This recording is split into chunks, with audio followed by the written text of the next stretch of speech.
देखिए, हमारे हाल ही के अंदर महानगर पालिका के अंदर जब महासभा हुई थी, तो कई सारे हमारे पत्रकार भाइयों की मांग थी कि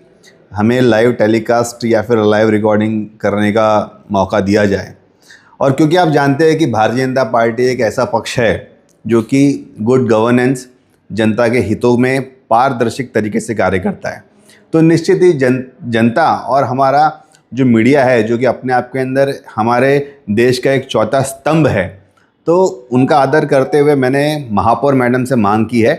जैसे कि लोकसभा और विधानसभा के अंदर लाइव टेलीकास्ट की सुविधाएं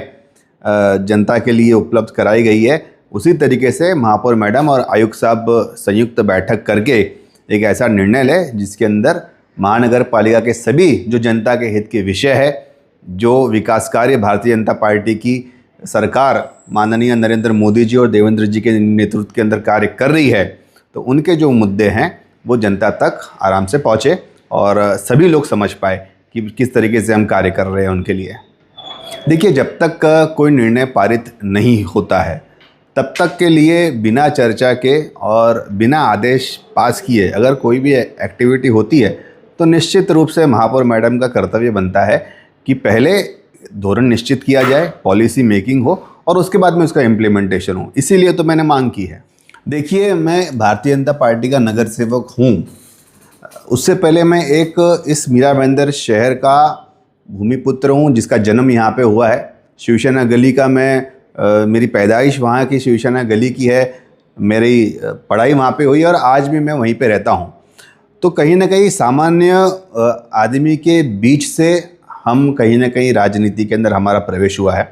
मैं आपके चैनल के माध्यम से बताना चाहूँगा कि जिस तरीके से विरोधी गुमराह कर रहे हैं हमारे पूरे मीरा भाईंदर शहर के अंदर, तो मैं आपको जानकारी देना चाहूँगा कि हमारा जितना भी पुराना मीरा भाईंदर शहर का परिसर है, चाहे वो भाईंदर वेस्ट का हो, चाहे वो भाईंदर ईस्ट का हो, राय मुर्दा उत्तन से लेकर पेनकर पाड़ा से चेना तक का जो परिसर है, आज जितने भी लोग रह रहे हैं, जितने भी उनके पुराने घर हैं, उनकी इमारतें हैं, उनके मकान हैं, उदाहरण के तौर पे 15 लाख की जो आबादी है उसके ऊपर कोई भी नया टैक्स बढ़ाया नहीं गया है, ना ही भविष्य में बढ़ाया जाएगा। लेकिन जो नई इमारतों का निर्माण होगा, क्योंकि आप जानते हैं कि आजकल जो भी शहर के अंदर नई इमारतें निर्माण हो रही, जिसके अंदर एक एक फ्लैट की जो 1 रूम किचन का भी अगर आप फ्लैट है तो कम से कम उसकी जो कीमत है वो 80 लाख, 90 लाख, 1 करोड़ तक पहुंच गई है। तो जब 1-1 करोड़ के 1 रूम किचन के 1 BHK के जो फ्लैट है उनकी इतनी कीमत है, तो निश्चित रूप से जो उनको सुविधाएं महानगर पालिका के माध्यम से दी जाती है उसकी तुलना के अंदर जो टैक्स वसूला जा रहा है वो कम है। इसके लिए केवल नई इमारतें और नए फ्लैट धारकों के ऊपर ही 1 तारीख से नया टैक्स लगाया जाएगा। जो पुरानी आबादी है उसे टैक्स का जो पुराना जो रेट है उसी से टैक्स लगेगा।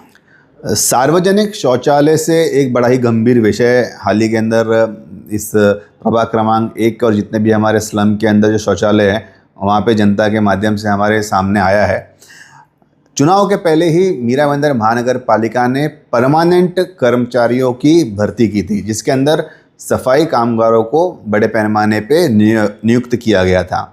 माननीय आयुक्त ने उन सभी नवनियुक्त जितने भी हमारे सफाई कामगार जिन्होंने भर्ती की थी उन सभी को शौचालय साफ़ करने की जो कार्य है उसके ऊपर उन्हें लगाया गया। लेकिन जब प्रैक्टिकली हमने देखा कि जो सफाई कामगार है ये कार्य कर रहे हैं कि नहीं कर रहे हैं, क्योंकि जनता ने कहा कि शौचालय की हालत तो बहुत गंभीर है, सफाई हो नहीं रही है, तो देखने में ये आया कि जितने भी सफाई कामगारों की भर्ती हुई थी ये अपने आप के अंदर सारे के सारे ग्रेजुएट्स हैं, कई तो पोस्ट ग्रेजुएट्स भी है। तो इन लोगों ने केवल महानगर पालिका के अंदर परमानेंट नौकरी मिल जाए इस दृष्टिकोण से सफाई कामगार की भी नौकरी को अपना लिया, इस उम्मीद से कि भविष्य के अंदर उन्हें कोई क्लर्क का या फिर कोई और कार्य जो है वो उन्हें आने वाले समय में मिल पाएगा। लेकिन वो सभी के जो लोग हैं वो कहीं ना कहीं ये सफाई करने के लिए उनकी मानसिकता नहीं है और वो लोग सफाई नहीं कर रहे हैं, केवल हाजिरी दे रहे हैं। महानगर पालिका जनता के पैसे से उन सभी लोगों को पगार दे रही है, भुगतान कर रही है और शौचालय के अंदर साफ़ सफाई नहीं हो रही है। तो इसके लिए मैंने माननीय आयुक्त साहब को कहा है और उपायुक्त से भी चर्चा की है कि इसके ऊपर आप तुरंत इसका साइट इंस्पेक्शन भी कीजिए और कार्रवाई भी कीजिए।